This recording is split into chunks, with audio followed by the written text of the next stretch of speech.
ಕನ್ನಡ ನಾಮಫಲಕ ವಿಚಾರವಾಗಿ ರಾಜ್ಯಪಾಲ ಸುಗ್ರೀವಾಜ್ಞೆ ವಾಪಸ್ ಕಳಿಸಿದ್ದಾರೆ.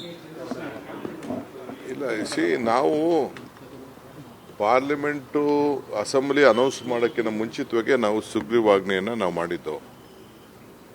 ಇದು ನಮ್ಮ ದೇಶದ ರಕ್ಷಣೆ ವಿಚಾರ ಹೆಂಗೆ ನಾವು ಕಾಪಾಡ್ತೀವೋ ಹಂಗೆ ರಾಜ್ಯದ ಗೌರವದ ವಿಚಾರ ಕೂಡ ಇದು.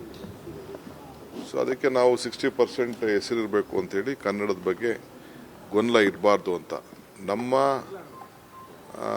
ಅಸ್ಮಿತೆನೇ ಕರಿತಿರೋ ಸ್ವಾಭಿಮಾನ ಅಂತ ಕರಿತೀವೋ ನಾವೆಲ್ಲ ನಮ್ಮ ಭಾಷೆ ನಮ್ಮ ಸಂಸ್ಕೃತಿನ ರಕ್ಷಣೆ ಮಾಡ್ಕೋಬೇಕಾದ್ದು ನಮ್ಮ ಕರ್ತವ್ಯ.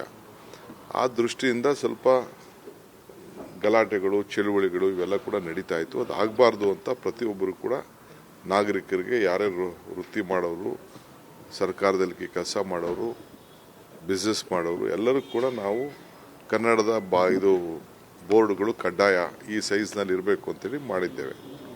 ಅದನ್ನು ಕಳಿಸಿದ್ದೀವಿ. ನನಗೆ ಗವರ್ನರ್ ಅವರು ಯಾಕೆ ವಾಪಸ್ ಇನ್ನೂ ಕಳಿಸಿರೋದು ನನಗಿನ್ನೂ ಗೊತ್ತಿಲ್ಲ. ಈಗ ಚೆಕ್ ಮಾಡ್ತೀನಿ. ನನಗೆ ಮಾಹಿತಿ ಮಾಧ್ಯಮದಲ್ಲಿ ನನಗೆ ಗೊತ್ತಾಯಿತು ವಾಪಸ್ ಬಂದಿದೆ ಅಂತ. ಸೊ ಐ ಥಿಂಕ್ ಗವರ್ನರ್ ಅವರು ಇದನ್ನು ಅಲ್ಲಿವರೆಗೂ ಕಾಯಬಾರ್ದು. ಅಸೆಂಬ್ಲಿ ಇದೆ, ಅಸೆಂಬ್ಲಿ 12th ಆಗ್ತದೆ. ಅಸೆಂಬ್ಲಿಲಿ ನಾವು ಪಾಸ್ ಮಾಡ್ತೀವಿ. ಒಂದು ಇದನ್ನು ಆರ್ಡಿನೆನ್ಸ್ನ ಅಸೆಂಬ್ಲಿಲಿ ಪಾಸ್ ಮಾಡದೆ ಇರೋಕ್ಕಾಗಲ್ಲ. ಯಾರು ಅದಕ್ಕೆ ವಿರೋಧನೂ ಮಾಡೋದಿಲ್ಲ ಅನ್ನೋದು ಕೂಡ ನಮಗೆ ಅರಿವಿದೆ. ಬಟ್ ಯಾಕೆ ಗವರ್ನರು ಮಾಡಿದ್ರು ಅಂತ ಗೊತ್ತಿಲ್ಲ. ಸೊ ಈಗೂ ನಾನು ಸರ್ಕಾರದ ಪರವಾಗಿ ಅಪೀಲ್ ಮಾಡ್ತೀನಿ. ಗವರ್ನರು ಇದು ಸೆಂಟಿಮೆಂಟಲ್ ಇಶ್ಯೂ. ನಮ್ಮ ಕರ್ನಾಟಕದಲ್ಲಿದ್ದೀರಿ, ನೀವು ಕರ್ನಾಟಕದಲ್ಲಿ ಗವರ್ನರ್ ಆಗಿದ್ದೀರಿ. ಇಂಥ ವಿಚಾರದಲ್ಲಿ ತಾವು ಏನು ಸರ್ಕಾರದ ಮೇಲೆ ತಪ್ಪು ಕಂಡುಹಿಡಿಯಬಾರ್ದು.